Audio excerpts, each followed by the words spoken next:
इमरान खान के साथ भी आलमी कुव्वतों के नुमाइंदों की मुलाकातों का सिलसिला जारी है। एस्टेब्लिशमेंट किसी सूरत भी इमरान खान को इलेक्शन से कबल बाहर नहीं आने देगी।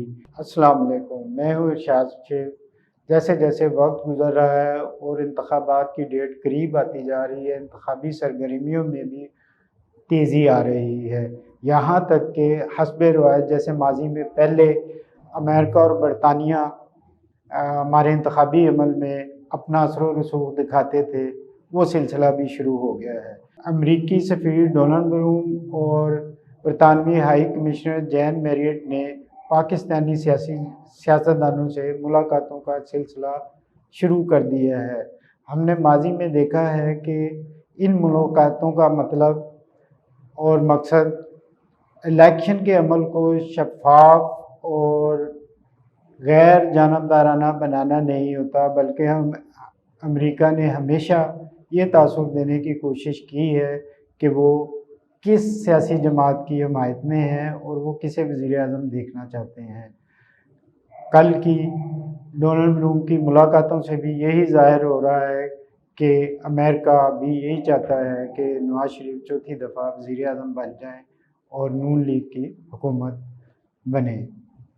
पीटीआई ने तो इसे पाकिस्तान के अंदरूनी मामलात में मुदाखलत करार दे दिया है और अगर देखा जाए तो ये हमारे इलेक्शन के अमल को, जिसको शफ़ाफ और गैर जानबदाराना हो, उस पर असरअंदाज होने की एक कोशिश है। जिस तरह दूसरे हलके नून लीग के लिए राह हमवार कर रहे हैं, उसी तरह अमेरिका पाकिस्तानी कौम की नफ्सियात को जानते हुए ये कर रहा है। ये हम अच्छी तरह जानते हैं कि पाकिस्तानी कौम इस तरह सोचती है कि पाकिस्तान में हुकूमतों का आना जाना अमेरिका के हाथ में है। इसी तरह हमारे अहम ओहदे जो हैं उन पे भी अमेरिका IMF के ज़रिए या दूसरे ज़राए के ज़रिए असरअंदाज होता है। और अब इस मौके पर जब हम इलेक्शन की तरफ जा रहे हैं और पूरी कौम की ये ख्वाहिश है कि इलेक्शन शफ़ाफ और गैर जानबदाराना हो, उस मौके पर फिर अमेरिका का ऐसा कोई तासुर देना कि वो किसी सियासी जमात की हमायत में है, ये मुनासिब नहीं है। ये हमारे अंदरूनी मामलात में खुल्लम खुल्ला मुदाखलत है। और इसी तरह जब बरतानिया की तरफ से ऐसी सरगर्मियाँ की जाती हैं तो ये ज़ाहिर होता है जैसे हम अब भी कोई आज़ाद मुल्क नहीं, बल्कि बरतानिया की कोई कॉलोनी है जिस पर वो अपनी कोई हुक्मरानी चलाना चाहता है या अपनी मर्ज़ी का कोई हुक्मरान बैठाना चाहता है। ऐसा नहीं होना चाहिए। हमारे सियासतदानों को भी इस अमल की नफ़ी करनी चाहिए और कौमी सतह पर भी इस मामले को संजीदगी से लेना चाहिए कि इलेक्शन के मौके पर ऐसा मुनासिब नहीं है। दूसरी जानब अगर हम देखें तो इमरान खान के साथ भी आलमी कुव्वतों के नुमाइंदों की मुलाकातों का सिलसिला जारी है।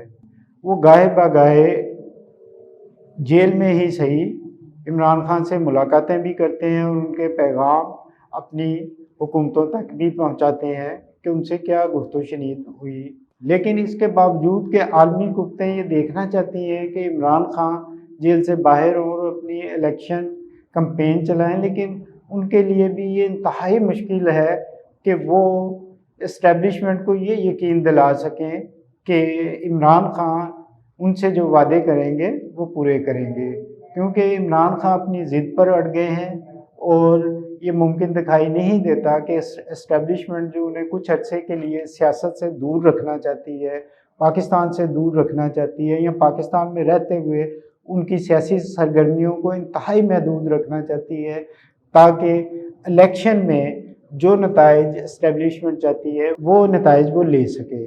यही वजह है कि बाज़ हल्के खुल्लम खुल्ला ये कह रहे हैं कि इस्टेब्लिशमेंट किसी सूरत भी इमरान खान को इलेक्शन से कबल बाहर नहीं आने देगी। उनके बाहर आने का इम्कान इलेक्शन के बाद ही है, जब नई हुकूमत आ जाएगी और वो अपनी पटरी पर चल पड़ेगी, तब ही कहीं जाकर इमरान खान की रिहाई के कोई रास्ते बनेंगे। तब तक इमरान खान की पर केस चलते रहेंगे, किसी में ज़मानत होगी, किसी में नहीं होगी, किसी में वो छूट जाएंगे, किसी में फिर पकड़ लिए जाएंगे। ये सिलसिला चलता रहेगा और उन्हें अडयाला जेल में ही रहना पड़ेगा। इसके साथ ही मुझे इजाज़त दीजिए। खुदा हाफ़िज़।